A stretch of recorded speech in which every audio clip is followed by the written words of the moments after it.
오늘 우리가 함께 볼 하나님의 말씀 요한복음 7장 37절부터 39절까지의 말씀입니다. 요한복음 7장 37절부터 39절까지입니다.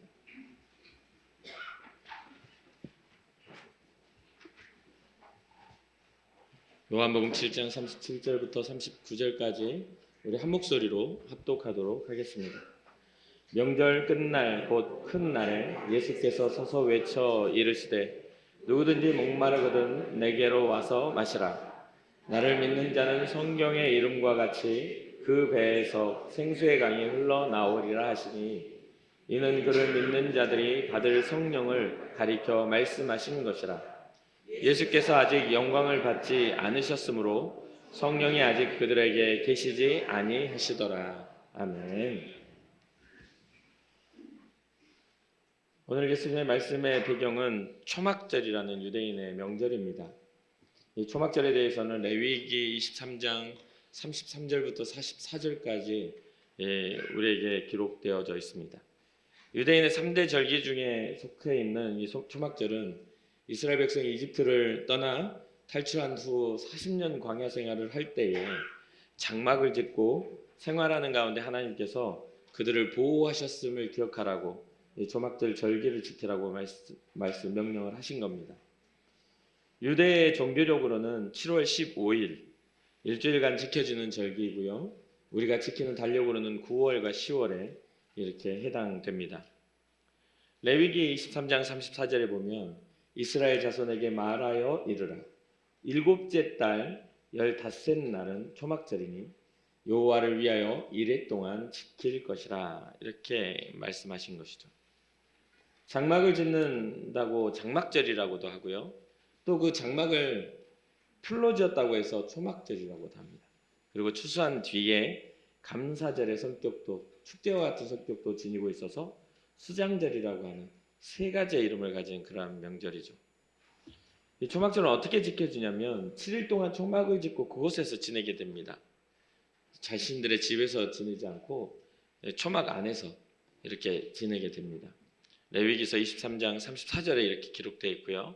그리고 초막에서 생활하는 동안 이 매일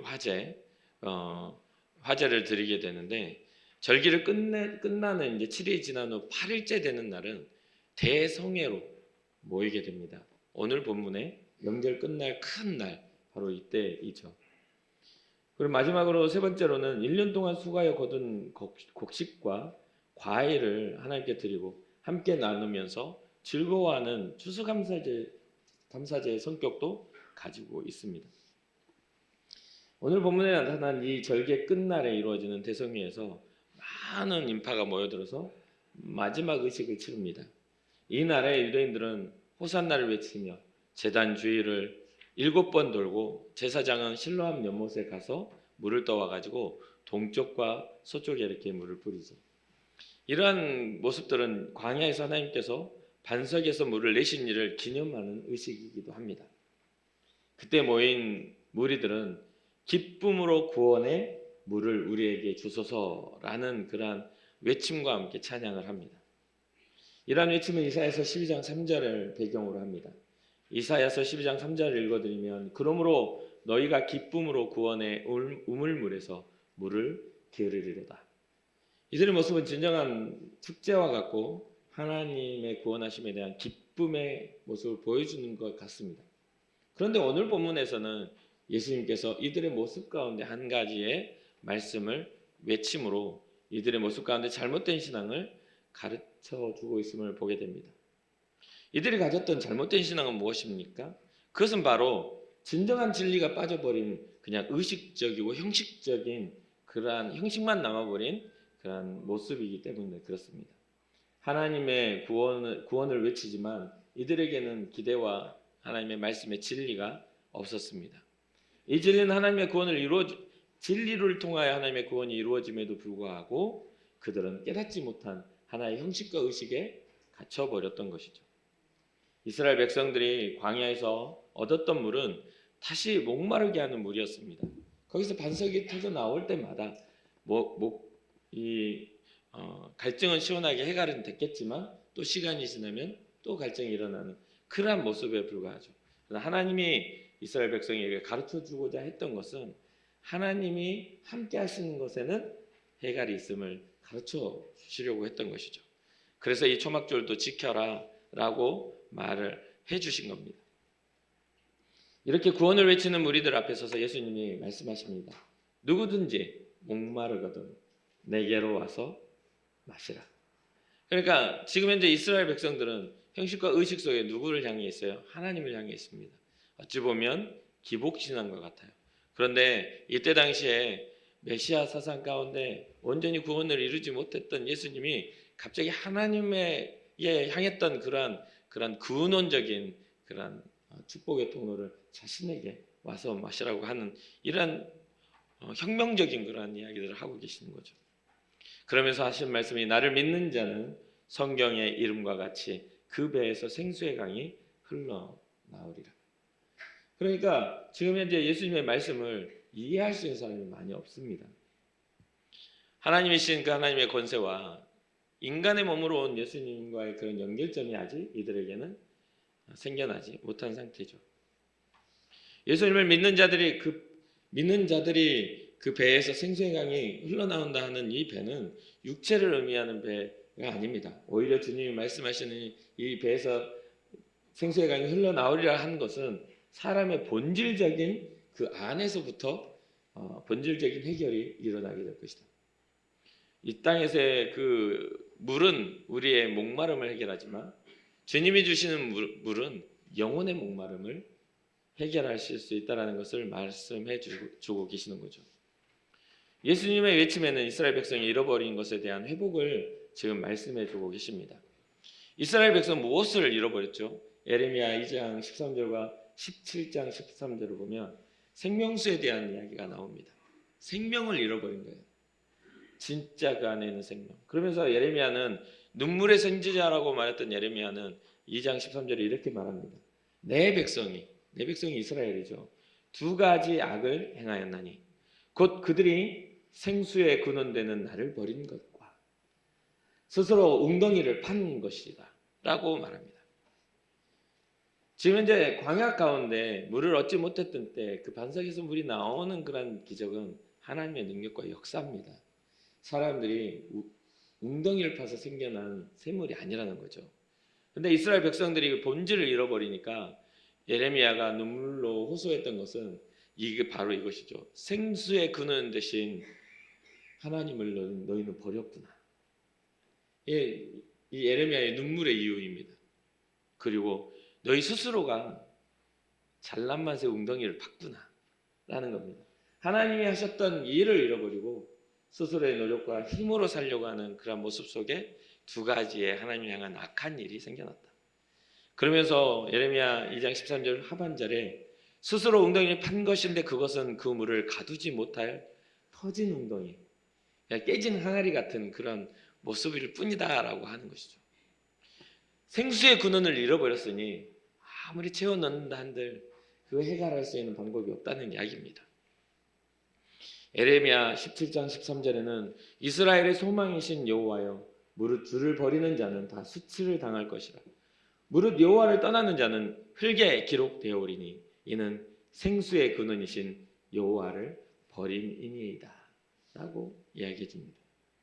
이렇듯 이스라엘 백성이 상실해버린 하나님을 향한 신앙을 우리 주님은 이제 다시 회복하시려고 그들에게 말씀해 주시는 거죠. 누구든지 목마르거든 내게로 와서 마시라.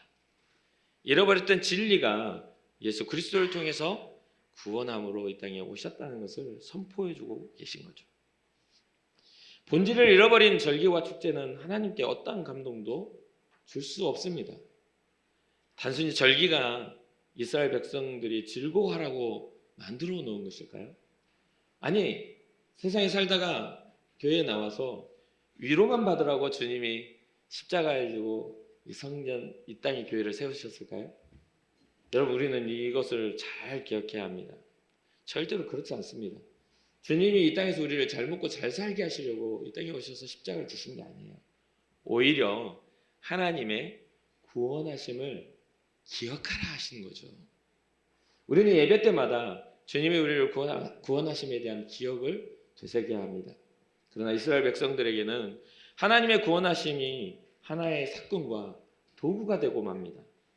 그냥 의뢰, 과거의 역사 속에 일하셨던 하나님 정도의 수준, 전통으로 이어져 왔던 하나의 이스라엘 민족의 문화와 같은 그 자리가 되고 만 것이죠. 신앙은 빠지고 문화가 되어버리는 겁니다. 생수의 근원 되신 하나님을 알지 못했기 때문이고 하나님을 버렸을 뿐만 아니라 잃어버렸기 때문이죠. 선대로부터 하나님을 버린 그러한 선대가 그 후대에 하나님을 믿는 신앙을 물려준 것이 아니라 문화를 물려준 겁니다. 교회에 다니는 문화. 교회에 나와서 누구를 만나야 돼요? 하나님을 만나야 되는데 그냥 의례 다니는 문화를 물려줬으니 신앙은 없고 형태만 남아있는 상황인 것이죠. 그렇게 그들은 초막절을 지키고 큰 명절을 지켰음에도 화제와 번제를 드렸음에도 하나님을 알지 못하였기에 하나님을 알지 못하는 자는 성경은 그 아들도 알지 못한다고 말씀을 하십니다. 그렇게 그들은 예수님을 알아보지 못했습니다. 성경에서 예수님을 어떻게 말씀하십니까? 오늘 연결되는 생수와 같은 것으로 한번 이야기해 보려고 합니다. 요한계시록에 정확하게 예수님과 생명수에 대한 이야기를 우리에게 해주고 있어요. 요한계시록은 마지막 때를 계시한 그런 성경의 마지막 권입니다. 그 마지막 때에 예수님과 생명수에 대한 이야기를 해주는데 제가 그것에 대해서 말씀을 드려보겠습니다.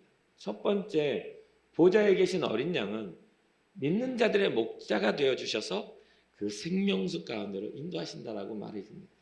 요한계시록 7장 17절, 이는 보좌 가운데에 계신 어린 양이 그들의 목자가 되사 생명수 샘으로 인도하시고 하나님께서 그들의 눈에서 모든 눈물을 씻어 주실 것입니다. 인생의 모든 갈증과 목마름이 주님 앞에 갈 때 완전하게 해결되고 우리가 인생 중 흘려야 될 모든 눈물까지도 닦아주신 하나님의 위로가 이 어린 양, 보좌 앞에 앉으신 어린 양 그 예수 그리스도를 통해서 우리에게 주어진 은혜임을 기억하시기 바랍니다. 하나님은 알파 오메가이심을 믿으시기 바랍니다. 하나님은 처음이고 또 마지막이신 분입니다. 그런데 이 처음이자 마지막이신 그 분 앞에 생명수가 흘러넘치고 있음을 성경은 또 이야기합니다. 요한계시록 21장 6절입니다. 또 내게 말씀하시되 이루었도다. 나는 알파와 오메가요 처음과 마지막이라. 내가 생명수 샘물을 목마른 자에게 값없이 주리니. 생명수 샘물을 목마른 자에게 값없이 준다라고 하는 것. 우리가 지금 삼위일체 하나님이시죠. 근데 오늘 본문에서 누구든지 목마르거든 내게로 와서 마셔라 라고 말씀하시며 나를 믿는 자는 성경에 이룬 것 같이 그 생수의 강이 그 배에서 생수의 강이 흘러나오리라 하는 거 이 연결해 보세요. 우리 주님은 알파와 오메가이십니다. 처음이고 또 마지막이시기도 해요. 그래서 내가 생명수 생물을 목마른 자에게 어떻게 값없이 주겠다 하십니다. 그러니까 우리가 받은 구원은 누군가에게 자랑거리가 될 수는 있을지언정 우리의 공로를 자랑할 수 있는 도구는 되지 못합니다. 그러니 교회를 다니면서 나는 20년 동안 다녔어, 난 30년 동안 다녔어, 나는 어렸을 때부터 다녔어, 평생을 교회 다녔어. 이것은 우리의 자랑이 아닙니다. 우리의 자랑은 나는 교회를 다니므로 우리 주님, 생명의 주님을 만났어. 이게 신앙자의 자랑이 되어야 하는 것이죠. 그렇기 때문에 여러분 우리는 어떤 교회에 출석을 자랑하는 존재가 아니에요. 교회 다니세요? 예, 다닙니다. 라고 이야기하는 게 그렇게 이야기할 게 아니라 나는 예수 그리스도를 믿습니다 라고 이야기해야 되는 겁니다. 교회를 나와서도 주님을 믿지 않는 사람들이 많아요. 교회를 나와서 주님을 만나지 못하는 사람들이 많습니다. 왜 그렇죠? 바로 오늘의 이스라엘 백성들처럼 형식에 사로잡히고 종교 행위에 사로잡히기 때문에 그래요.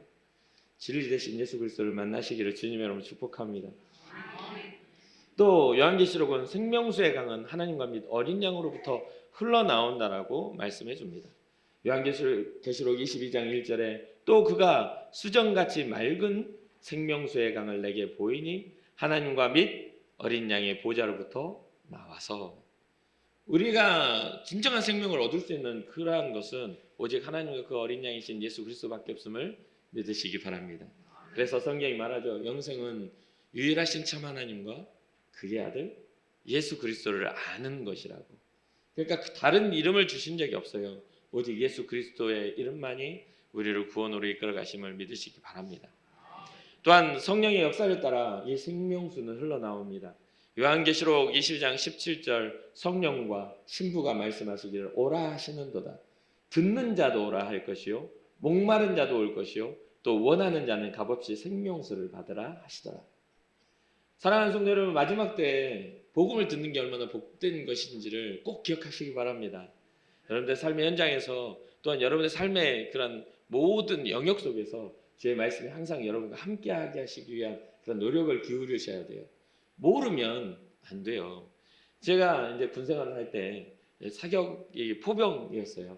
포병인데 FDC라고 해서 이게 재원을 이제 센터죠.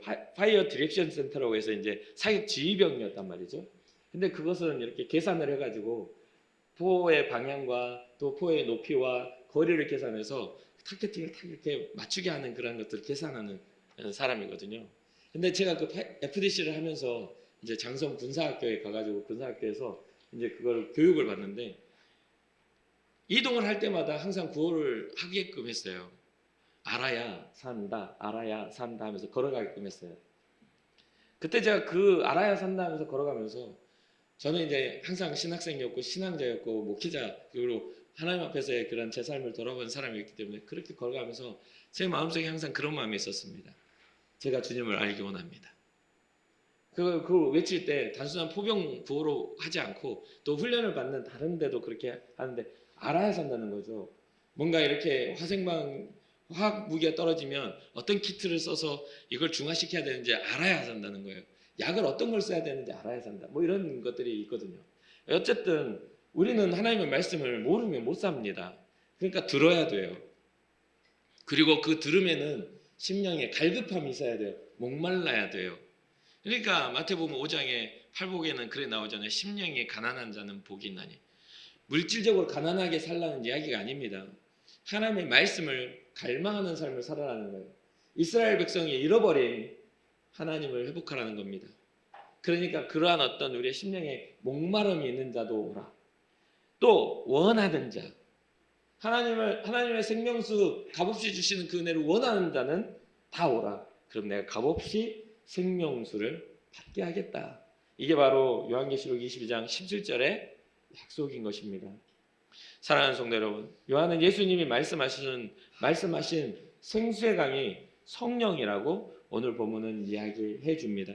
이는 그를 믿는 자들이 받을 성령을 가리켜 말씀하신 것이다. 이 우리의 삶에 있어서 이 성령의 역사는 생수라는 것은 생명이라는 것은 성령의 역사를 통해 우리가 믿어지고 알아지는 거거든요. 교회에 나와 나는 예수님을 믿습니다 하면서도 믿지 않는 삶을 사는 사람들이 너무 많지 않습니까? 이 믿음의 사람이라면 절대 이렇게 살면 안 되는 것인데 믿는다고 말은 하지만 믿지 않는 삶을 살아요. 모든 이론은요 삶을 통해 증명됩니다. 그러니까 제가 수요 예배 때도 그런 말씀을 드렸어요. 율법은 우리가 가진 가치를 알게 합니다. 우리가 가진 가치는 믿음은 우리가 가진 존재 가치를 알게 합니다. 하나님의 자녀가 되는 믿음. 우리가 믿음으로 말미암아 하나님의 자녀로서 그 칭함을 받게 돼요. 율법은 우리가 가진 가치를 증명합니다. 그러니까 대부분 평가를 어떻게 합니까? 교회 다니는 사람, 예수 믿는 사람이 그래? 이렇게 이야기하면 이런 말을 듣는다면 우리는 믿음의 증거가 안 나타나는 거예요. 그럼 어떻게 들어야 돼요? 어쩐지 다른 사람하고 좀 다르더라 라고 하는 것은 우리의 삶에 하나님이 원하시는 선한 삶의 흔적들이 소소하게 나타나고 있다는 뜻이겠죠. 그러니 사랑하는 성도 여러분, 우리가 믿음으로 주님을 맞이했다면 삶으로 우리는 주님의 사람다운 삶을 증명하는 겁니다. 그러한 것들이 그래서 항상 그 순서가 잘 돼 있어야 돼요. 행위가 먼저 가고 믿음이 증명되진 않아요. 믿음이 먼저 가고 행위가 그것을 증명한다라고 꼭 기억하시기 바랍니다. 예수님을 구원자로 인정하고 받아들이는 일에 사람의 생각으로는 할 수 없다라는 거예요. 어떤 사람들은 진짜 마음대로 살다가도 주님이 데려다 놓는 사람이 있어요. 넌 내 거야 라고 딱 데려다 놓는 사람이 있어요. 근데 어떤 사람들은 평생 예수 믿고 교회에서 열심히 한다 했는데 평생 교회 안에 싸우다가 마지막 끝날 때는 하나님이 살아계시면 내가 이렇게 안 죽어하고 죽어. 그러니까 이게 이상한 거예요. 그게 믿음이라는 것은 정말 이것은 우리가 잘 우리는 살펴봐야 돼요. 내가 진짜 믿음에 살았는가? 내 안에 예수님이 함께 계시나? 라는 그런 진지한 질문을 우리 가운데, 우리의 마음 가운데 해봐야 하는 것이죠. 그리고 우리는 인정함으로 주님을 초대하는 겁니다. 예수 그리스도가 나의 구원자이십니다. 성령님 내게 오셔서 내게 믿음을 더하여 주옵소서. 이러한 어떤 초대를 통해 주님이 내 마음에 들어와 좌정하시고 역사하시도록 나의 삶의 주권을 주님께 맡겨드리는 것, 다른 거 아닙니다. 삶을 살아가는 데 있어서 뭔가 이렇게 끌려다니는 사람처럼 살아가는 이야기가 아니에요. 나의 본질이 주님 앞에 주님의 소유임을 인정하고 믿음으로 나아가는 겁니다. 그리고 우리는 우리의 삶을 살아가게 되는 것이죠. 본문에서도 공개적이고 많은 사람들 가운데서 예수님은 이러한 선언을 하게 됩니다. 그런데 그 선언을 들은 사람들의 반응이 갈려요. 그 많은 사람들이 그 이야기를 들어요. 누구든지 목마르거든 내게로 와서 마시라. 그러면 나를 믿는 자는 성경에 이룬 것 같이 그 배에서 생수의 강이 넘쳐나리라는 선언을 들어요. 그런데 사람들의 삶이 사람들의 그런 어떤 모습들이 갈린다는 거예요. 어떤 사람은 이 사람은 참으로 선지자다라고 말하고, 어떤 사람은 이 사람은 그리스도 즉 구원자라고도 이야기합니다. 또 어떤 사람은 어떻게 그리스도가 갈릴리에서 나오겠느냐 하는 질문과 함께 성경에는 그리스도는 다윗의 씨로 다윗이 살던 마을 베들레헴에서 나오리라 하지 않았는가 하며 그들 가운데 쟁론, 이게 논쟁이 일어납니다. 이것은 예수가 도대체 누구냐 하는 그러한 논쟁이죠. 이러한 논쟁은 다른 말로 각자의 생각에 따라 드는 생각으로 서로의 생각을 이렇게 서로의 생각이 맞다라고 지금 생각하고 있는 것이죠. 즉 뭐냐면 복음을 듣고서도 올바른 해석을 할 수 있는 방법은 나의 의지와 이성이 아니란 이야기입니다. 복음을 듣고 올바른 해석을 하고 올바른 믿음을 갖게 하시는 이는 하나님이시다. 성령이 오셔야 된다는 이야기예요. 그러니까 이 39절에도 내 배에서 생수의 강이 넘쳐나리라 하는 이것은 성령의 일이라는 그런 거. 내 안에서 진짜 생명이 흘러나오려면 성령께서 일하여 주셔야 한다는 거죠. 사랑하는 성도 여러분, 믿음은 자신의 경험과 지식을 동원하여서 자신의 주장을 펼치는 게 아닙니다. 우리가 어떤 공로를 주님 앞에 들여내놓고 믿음을 인정받는 게 아니라, 어떤 사람은 선지자 설교 듣고도 목사님 이런 의미야 이런 게 아무런 소용이 없습니다.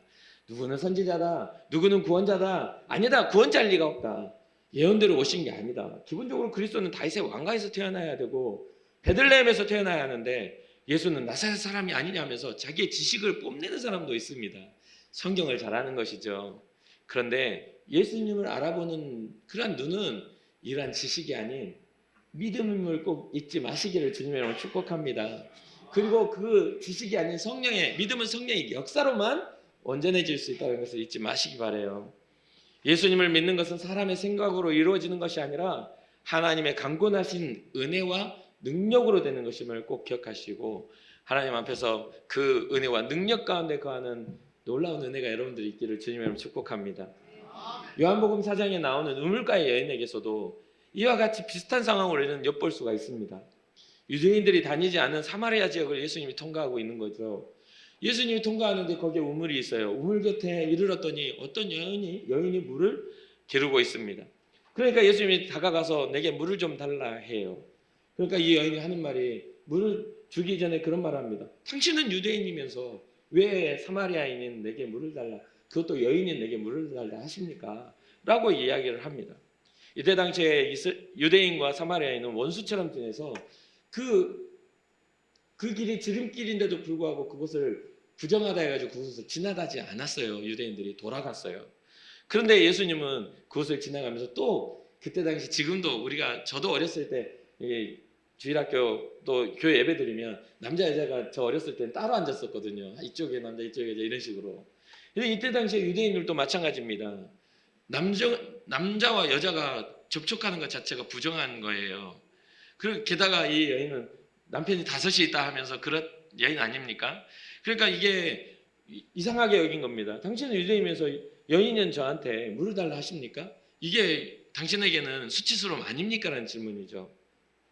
어쨌든 그러한 여인의 질문과 함께 예수님은 전혀 다른 대답을 하십니다.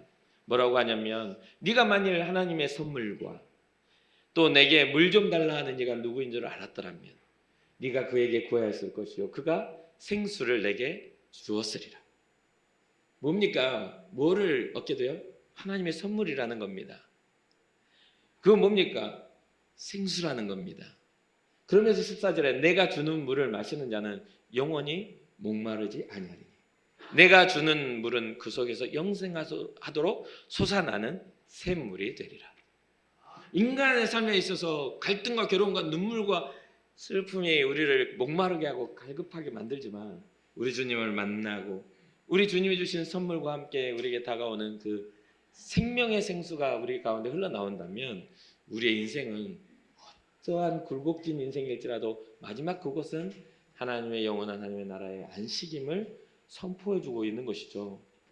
이 두 말씀의 맥락은 바로 외적인 것이 아닌 성도들 속에서 진정으로 솟아나는 생명의 말씀을 우리에게 말씀해주고 계심을 믿으시기 바랍니다. 이것을 깨달아 알아야만 신앙의 출발선이 달라져요. 이게 오해하고 끝까지 가는 것 그거 정말 위험합니다. 이해하고 늦더라도 바르게 가야 되는 거예요. 오해하고 가면 아무리 멀리 가도 돌아와야 돼요. 근데 이해하고 가면 아무리 천천히 가도 목적지에 도착할 수가 있는 것이죠. 우리의 인생에 있어서 예수 믿으면 이렇게 살아? 이렇게 불행해? 이렇게 슬픈 일이 생겨? 라고 생각할 수 있겠지만 인생의 문제는 예수님 안 믿어도 그렇게 살아요. 예수님을 믿음으로 말미암아 우리의 인생의 문제가 더 커 보이지 않고 하나님 나라의 영광이 그 문제 너머에 있는 하나님의 역사와 그 위로하심이 보여지는 사람들의 소망이 있음을 믿으시기를 바랍니다.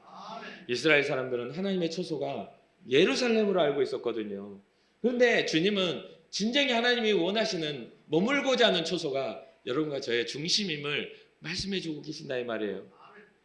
생명의 생수의 강이 예루살렘에서 흘러나리라가 아니라 네 배에서, 이건 육체의 배가 아닌 우리의 영혼과 우리의 중심 안에서 그 생명의 생수의 강이 흘러나리라 하신 하나님의 예수 그리스도의 선포가 우리에게 소망이지 않겠습니까?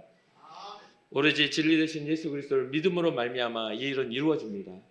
요한복음 6장 35절 예수께서 이르시되 나는 생명의 떡이니 내게 오는 자는 결코 줄이지 아니할 터이요 나를 믿는 자는 영원히 목마르지 아니하리라.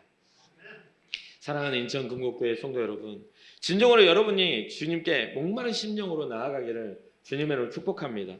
주님이 우리에게 생명의 떡이 되시길 뿐만 아니라 생명의 샘임을 믿으시기 바랍니다. 이 은혜를 위해서 우리는 성령을 구해야 돼요. 내 힘으로 안 되고 내 인지로 안 되고 내 노력으로 안 되고 결국 그 모든 것들은 이 땅에다 내려놓고 가야 되는 거 아닙니까? 세상에서 아무리 높은 지위를 쌓는다 할지라도, 세상에서 아무리 많은 물질의 부자가 된다 할지라도, 세상에서 아무리 높은 학문을 쌓는다 할지라도 우리의 삶이 끝날 때는 그걸 다 내려놓고 가야 되는 게 인생이라는 거죠. 그래서 이혜령 박사가 그랬잖아요. 지성의 끝은 뭐라고요? 영성이라고. 사람들의 지성의 끝이 영성이라고. 그 고집스러운 그 문학 박사도 그 주님을 만나는 그 순간 자기의 모든 이성적이고 지식적이었던 모든 학문들을 내려놓고 그 모든 것들을 주님 앞에서 영성으로 향하는, 하나님께 향하는 길이라고 말했던 것을 보게 됩니다. 그래서 제가 이혜령 박사님의 그 수제자라고 일컬어지는 한 대학교 교수님과 제가 되게 친해가지고 그 이야기를 했는데 그분에 대한 이야기들을 이제 나눌 수가 있었어요. 그분이 우리 선생님이 기독교인 될 줄은 상상을 못했다고, 그럴 정도로 굉장히 고집스러웠던 분이라고 해요. 아주 지성적으로 지적으로 아주 견고한 성이었다고 이야기합니다. 그런데 그러한 것들을 딱 깨뜨린 게 그 이혜령 박사님의 딸 목사님이지 않아요? 결국 지병으로 인해서 먼저 세상을 떠났지만 그분 그 삶을 통해 그 목사님 따님의 그런 삶을 통해 그 단단했던 그 모든 것들이 녹아내려 하나님이 살아계심을 경험하게 되는 일들이 나타나지 않았습니까?